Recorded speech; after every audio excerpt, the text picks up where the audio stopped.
Good evening, everyone. I was wanting to say this week has been very good. As you can see, my hair is a little wild kingdomish. It just got washed last night, so I'm still trying to tame it and control it.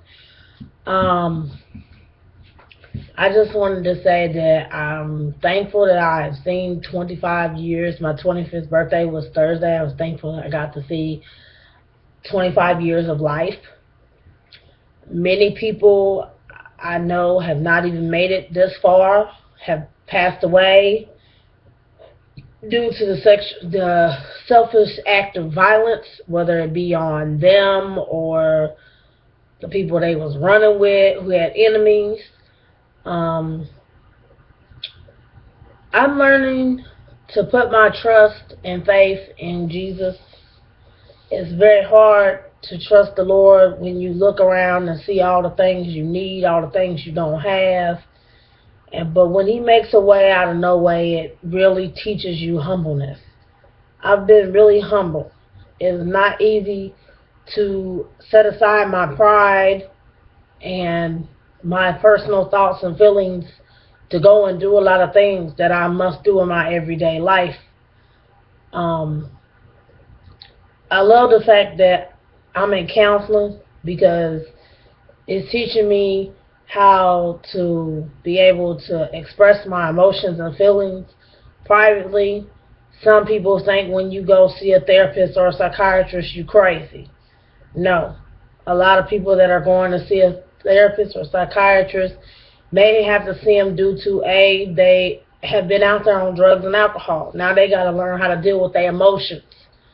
They can't hide behind the drugs and alcohol. In my case, I'm dealing as a mental health patient. So I'm dealing from it, learning how to deal with my emotions and not take them out on people, especially the people that I love, my child, my friends. No one wants to see you act crazy. No one wants to see you in bed for days and weeks at a time, crying, sobbing, not wanting to do nothing. No one wants to see that. No one, I don't care if they know you or they don't want to be around you when you're miserable and depressed and crying all the time.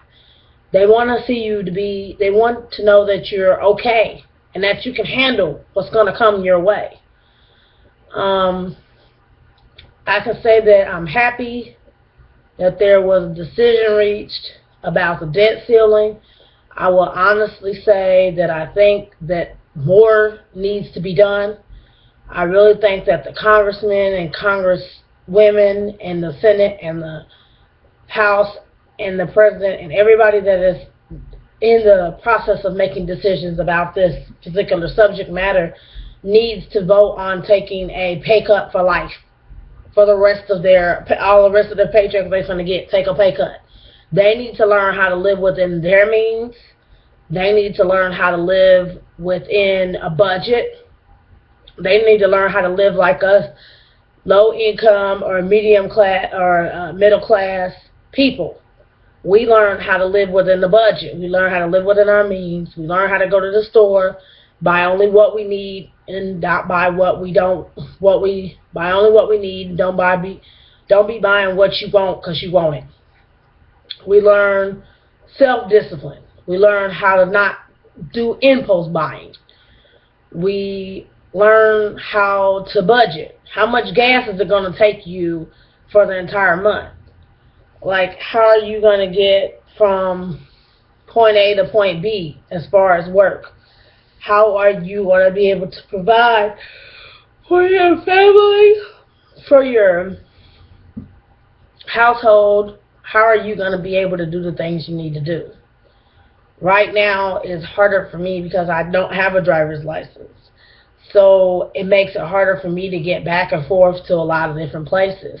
A lot of places I either have to walk or take the Danville Mass Transit bus system. I really am continuously praying that God will improve the Danville Mass Transit bus system, where we will have more stops. We will have more times that the buses running because people need to get back and forth to work. It is very hard when you are in my shoes and you are looking for work. You need more time to get out there and be looking. You know, I'm somewhere 5 hours a day, and after I get home from there, I'm tired. I want to come home and I want to sleep. And I know some people say 5 hours a day, 20 hours a week, that ain't nothing. I work double than that. Okay, consider if you were made versus you want to. If you were made, if somebody looked you in the face, had a meeting with you, set you down and told you, you got to do this. If you don't do this, you won't have no money, you and your kids won't eat, y'all won't be having nowhere to stay. Well, that's where I'm at. And I know the Lord has blessed us beyond measure, and I just thank Him for all His wonderful many blessings, and that the strength and the grace and the mercy He's given us. Because He didn't have to do none of this. He could have left us right where we were in the same predicament, and we would have been going through it. But it is easier for us to go through our struggle. Everything we go through is a testimony for someone else.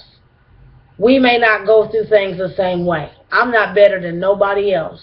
I just don't want to be content with this is what's my situation. I don't want to get comfortable in this situation and just be like, okay, this is my situation, I'm going to stay here for 20 years.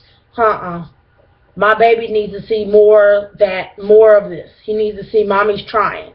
He needs to see mommy wants to do better. He needs to see that grandma is trying to do better. Mommy and grandma is all he's got in his corner. You know, he's got his dad and his dad's mother, but all he has is the little bitty family that he has is in his corner. Some people he can call on and they'll make things happen. I'm the go-to person for him. If I didn't speak up and didn't say nothing and I sat dormant on a lot of things, he won't have nothing. But like I said, I am really, really, really looking for work, and I just ask all of you all out there to, if you know anything, please tell me. And keep praying for me. If you're not praying for me, if you're not praying for me, start by praying for me, and I'll do the same for you. Because we all need God. I don't care what's going on or how you believe, we all need Him. At the end of the day, we all going to have to confess that He is Lord. And we're all going to have to ask for forgiveness and repent of all our sins, irregardless to what people out here on the streets are saying. I just want to say I'm not involved in any mess you see over here where I live at. I don't talk to them people. I say hi, bye, and keep it moving. I don't smoke weed, and I ain't trying. I'm telling you, marijuana is not good. It'll mess up your life. You will control. It'll have you messed up. It'll control your life. It'll have you where you ain't paying your bills. I already know the effects that it can do on you. I have seen it in my own family. I have seen it with my own child's father. I won't buy it for nobody. I won't buy it for myself. I don't smoke it. I won't roll it. I don't want to smell it. I can't stand the smell. I don't understand how people can get up every morning and smoke that stuff. And maybe you say I'm judging them. Maybe you say I'm just hating. Maybe you say I just need to shut up and do one myself.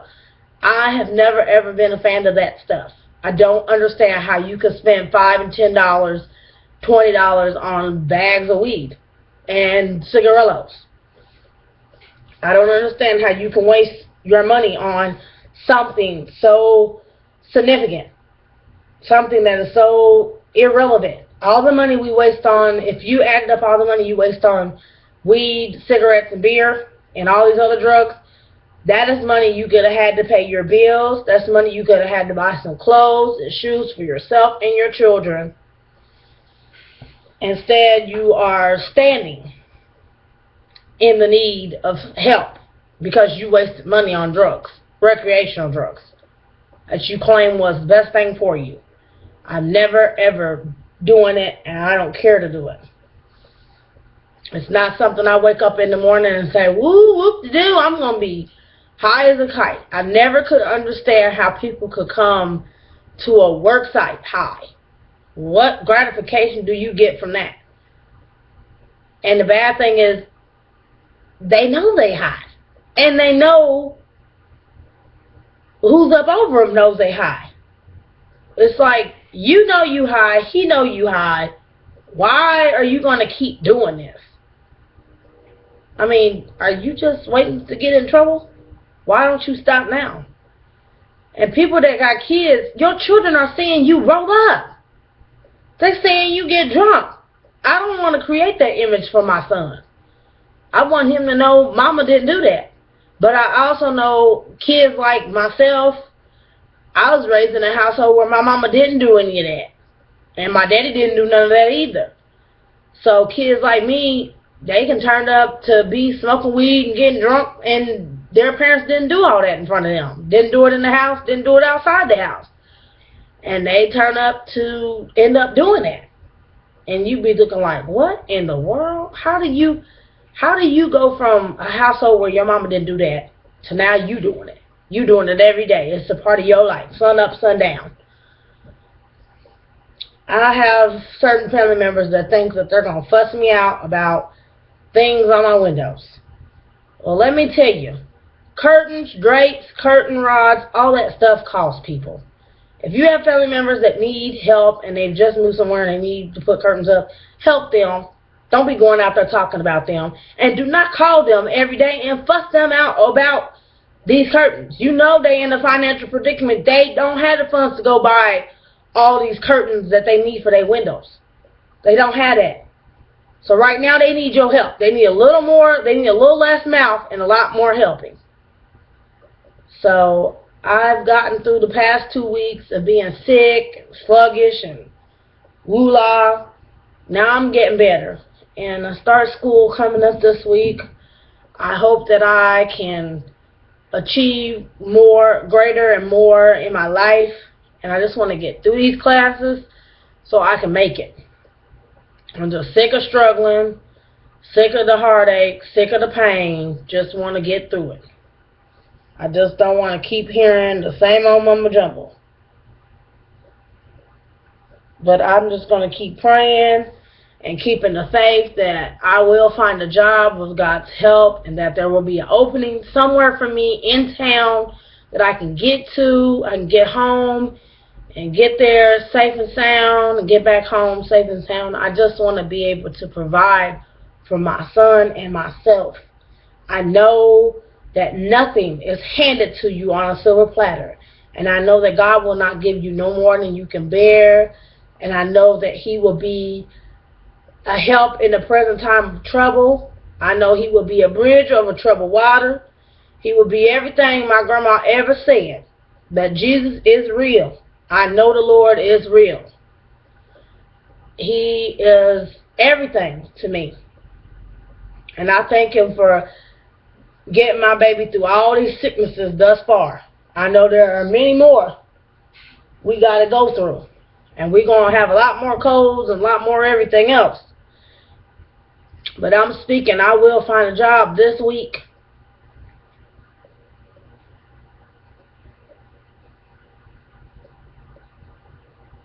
And not only find a job, I'm speaking that I will have money so I can take care of our needs around here and our Christmas needs. And I want everybody to take care of these holidays, these next months of holiday seasons.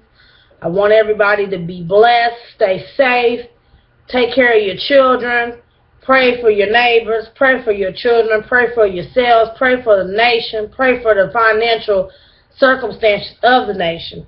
Pray for all those who are yet lost and seeking the Lord. Pray for those who have not come into the acknowledgement of Christ. Pray for those that you don't know where they stand. It's just time for us to get ready, and it's time for us to stop playing games. And I want to say good night. God bless y'all. Take care and peace out.